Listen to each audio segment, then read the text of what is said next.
All right, Jasmine, thanks so much for posting this. You posted this underneath a video where I was talking about triple feeding and why I don't recommend it hardly ever.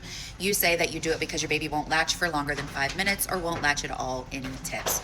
First thing I want to tell you, and I tell all moms this, is the amount of time your baby spends on breast has nothing to do with the amount of milk that they received. So you need to keep that in mind, because depending upon your flow, your baby may be receiving milk super quick, and just because your flow is really fast and hard and strong, they may be full. What I recommend moms do is to go back and view those videos that I talk about the 3 phases of an at breastfeeding session where you can see your baby gets to full. But what I also want you to know is that the older a baby gets, the more effective and efficient they become at latch. So they aren't latching for as long as they were in those beginning days and weeks. So lots of information here, but I want to tell you, the clock on the wall gives you no bits of information on how much milk your baby received. Your baby gives you all the information, and your baby can tell you whether they're full, whether they're still hungry, whether they're starting to get full.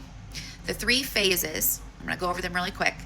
The first phase your baby goes into when you first start breastfeeding is the active eating. I call this active eating.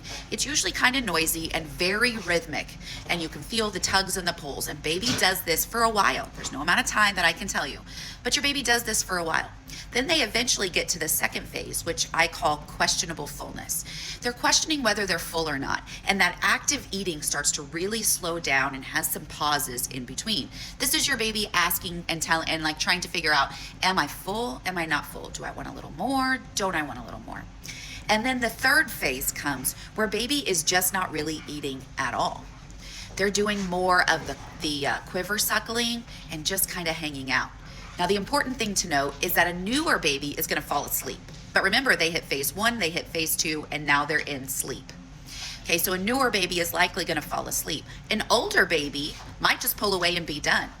And that looks different for everyone. But those are the 3 phases that I talk about. The clock on the wall isn't going to give you this information, but your baby will. I hope this helps you, Jasmine. Have a good one.